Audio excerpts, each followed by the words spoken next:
Assalamualaikum warahmatullahi wabarakatuh. Halo teman-teman mahasiswa. Etika akademik merupakan topik penting yang akan menentukan integritas Anda sebagai seorang akademisi ataupun profesional di sebuah perusahaan. Terutama jika pekerjaan Anda berkaitan dengan penulisan dan hal-hal yang ada hubungannya dengan pelaporan.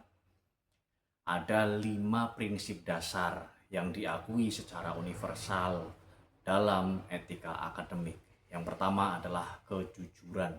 Ya, ini yang isinya tidak memalsukan data, tidak mengklaim karya orang lain, tidak menyembunyikan temuan yang tidak sesuai hipotesis. Ketika menemukan kesalahan dalam karya yang sudah dipublikasikan, kejujuran mengharuskan kita segera melakukan koreksi dan mengumumkannya.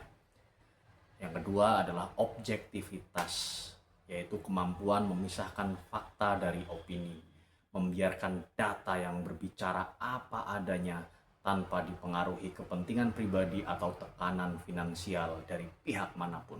Yang ketiga adalah tanggung jawab. Ya, ini ganda ini terhadap kebenaran ilmiah dan terhadap dampak sosial dari temuan kita. Kalau kita diam saat menyaksikan ketidakjujuran akademik juga merupakan pelanggaran terhadap nilai ini. Kemudian yang keempat adalah keadilan, memberikan kredit secara proporsional kepada semua yang berkontribusi, menilai mahasiswa secara adil tanpa diskriminasi. Ya, kemudian yang terakhir ada keterbukaan ilmiah. Ya, berbagi pengetahuan, metode, dan data secara terbuka agar dapat dikritisi dan dikembangkan oleh komunitas ilmiah yang lebih luas. Ya, hal ini akan meningkatkan kualitas ilmu ya dari waktu ke waktu.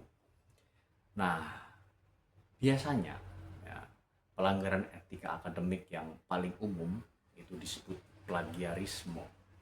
Ya, secara sederhana, plagiarisme ini menggunakan karya, ide, atau kata-kata orang lain dan menyajikannya seolah-olah milik sendiri tanpa memberi atribusi yang semestinya. Ada 4 jenis plagiarisme, ya, yaitu plagiarisme langsung, kemudian ada plagiarisme tidak sengaja, ini biasanya karena lupa, kemudian self plagiarisme. Selain plagiarisme, ada pelanggaran lain yang tidak kalah bahayanya, yaitu fabrikasi data, menciptakan data yang tidak pernah ada, falsifikasi, memanipulasi data yang ada, duplikasi publikasi, menerbitkan data yang sama di beberapa jurnal, dan kolusi itu bekerja sama secara tidak etis untuk mendapat keuntungan akademik. Nah, dampaknya semua itu sangat serius. Sanksi akademik mulai dari pengurangan nilai hingga pencabutan gelar, serta dampak hukum itu diatur di Undang-Undang Hak Cipta Nomor 28 Tahun 2014. Nah, teman-teman mahasiswa, sebagai penegas, etika akademik bukan soal takut dihukum. Ini tentang siapa Anda sebagai seorang manusia. Setiap keputusan kecil, apakah akan mengutip sumber dengan benar, apakah Anda akan melaporkan data apa adanya, itulah yang membentuk karakter akademik Anda. Ya, semoga selalu selamat.